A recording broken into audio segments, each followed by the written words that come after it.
ಈಗ ಸಿನಿಮಾ ರಂಗಗಳಲ್ಲಿ ಒಂದಲ್ಲ ಒಂದು ರೀತಿ ಆಘಾತಗಳಾಗ್ತಿರೋದು. ಮತ್ತೊಂದು ಇದೇ ಸಂದರ್ಭದಲ್ಲಿ ಈ ಹೃದಯಾಘಾತದಿಂದ ಕೆಲವರಿಗೆ ಸಾವನ್ನಪ್ಪಿದ್ರೆ, ಮತ್ತೊಂದು ಕೆಲವರಿಗೆ ಅಪಘಾತದಿಂದ ಸಾವನ್ನಪ್ಪಿದ್ರೆ.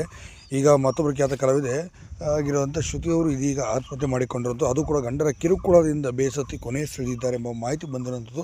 ಸಿನಿಮಾ ರಂಗಕ್ಕೆ ಮತ್ತೊಂದು ದೊಡ್ಡ ಮಟ್ಟಿಗೆ ಭರವಸೆಡಲೇ ಬರೆದಿರುವಂಥದ್ದು ಅಂತ ಹೇಳ್ಬೋದು. ಹೌದು, ಈ ಸಾವುಗಳು ಕೇವಲ ಕನ್ನಡ ಸಿನಿಮಾಗಳಿಗೆ ಮಾತ್ರ ಸೀಮಿತವಾಗಿರುವಂಥದ್ದಲ್ಲ, ಇದು ತೆಲುಗು ಸಿನಿಮಾ ರಂಗಕ್ಕೂ ಕೂಡ ಏನೂ ಹೊರತಾಗಿಲ್ಲ ಎಂಬುದು ಇಲ್ಲಿ ಮೇಲ್ನೋಟಕ್ಕೆ ಗೊತ್ತಾಗುವಂಥದ್ದು. ಹೌದು, ಇದರಲ್ಲಿ ಈಗ ತೆಲುಗು ಸಿನಿಮಾ ರಂಗದಲ್ಲಿ ಕಾಣಿಸಿಕೊಂಡಿದ್ದಂತಹ ಖ್ಯಾತ ಕಲಾವಿದೆ ಅಂತ ಶ್ರುತಿಯವರು ದೊಡ್ಡ ಸಿಂಗರ್ ಕೂಡ ಆಗಿದ್ದರು. ಇತ್ತೀಚೆಗೆ ಬಂದಂಥ ಜೀ ವಾಹಿನಿಯ ಸರಿಗಮಪ ಸೀಸನ್ 13ರ ರನ್ನರ್ ಅಪ್ ಬಂದಂಥ ಇವರು ಜನಪದ ಹಾಡುಗಾರ್ತಿಯಾಗಿದ್ದರು ಅಂತಲೇ ಹೇಳ್ಬೋದು. ಇನ್ನು ಜನಪದ ಹಾಡುಗಳದ್ರ ಮೂಲಕನೇ ಎಲ್ಲರ ಮನಸ್ಸನ್ನು ಕೂಡ ಗೆದ್ದಂಥ ಶ್ರುತಿಯವರು ಇತ್ತೀಚೆಗೆ ಸುಮಾರು 6-7 ಸಿನಿಮಾಗಳಲ್ಲಿ ಅಗ್ರಿಮೆಂಟ್ಗೆ ಕೂಡ ಸಹಿ ಹಾಕಿ ಒಂದು 3-4 ಸಿನಿಮಾಗಳಲ್ಲಿ ಕೂಡ ಆಡಿದರು. ಇನ್ನು ಈಗಿರೋ ಸಂದರ್ಭದಲ್ಲಿ ಇದೀಗ ಪ್ರೀತಿಸಿದ ಹುಡುಗನ ಜೊತೆ ಮದುವೆ ಸಹ ಆದರು.